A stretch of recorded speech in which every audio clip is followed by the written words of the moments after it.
Okay, briefly, we're going to calculate what's called a standard deviation for the number of heads when flipping 3 coins. As you see, there are 8 possible outcomes when flipping 3 coins.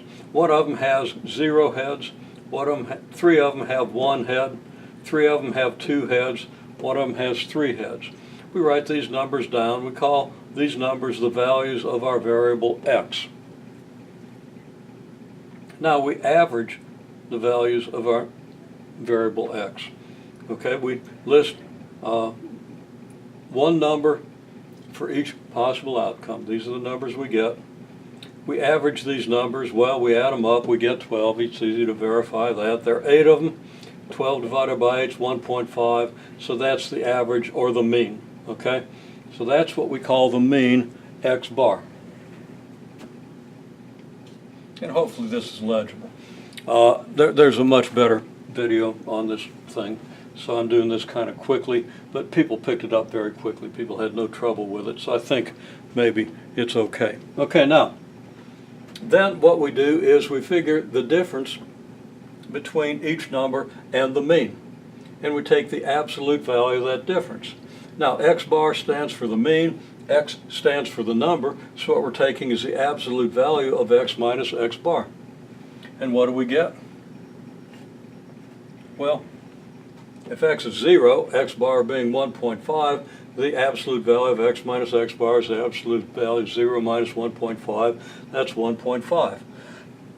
Now, if x is 1, then it's only 0.5 units away from 1.5, so the absolute value is going to be 0.5.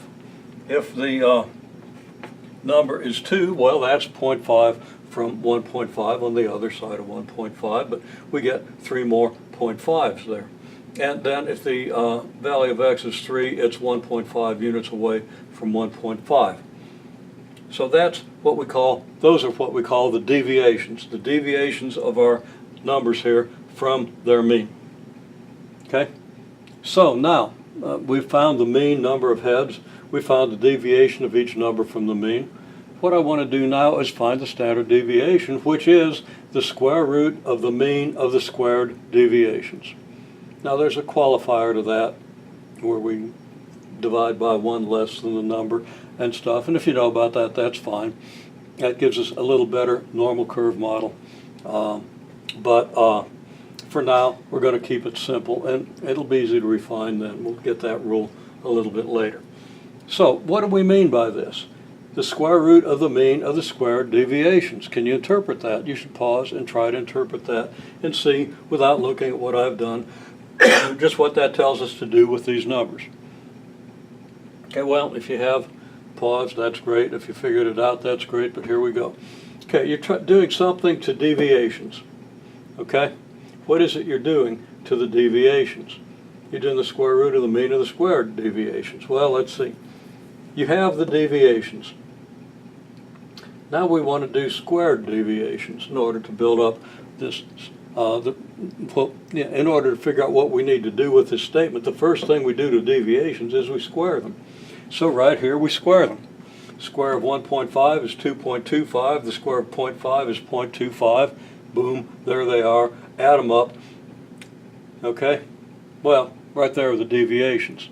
Now it says the square root of the mean of the squared deviations. And I said deviation, these are squared deviations. What's the square root of the mean of the squared deviations? What's the mean of the squared deviations? Well, the mean tells you to just add them all up and divide by how many there are. That's the mean. So if we add up all the squared deviations, we get 6. And if we divide by 8, we get the mean squared deviation. 6 over 8, which is 3/4, in decimals 0.75. Okay, so now, what do we want? We got the mean of the squared deviations. What's the last thing we need to do? Well, you can read it. Read it, pause until you see what to do. But it should be pretty obvious. We take the square root of the mean of the squared deviations. So we take the square root of the mean deviation squared. That's going to be the square root of 0.75, because that was the mean deviation squared. And that's approximately 0.88. So that is the standard deviation. And I never used the word, so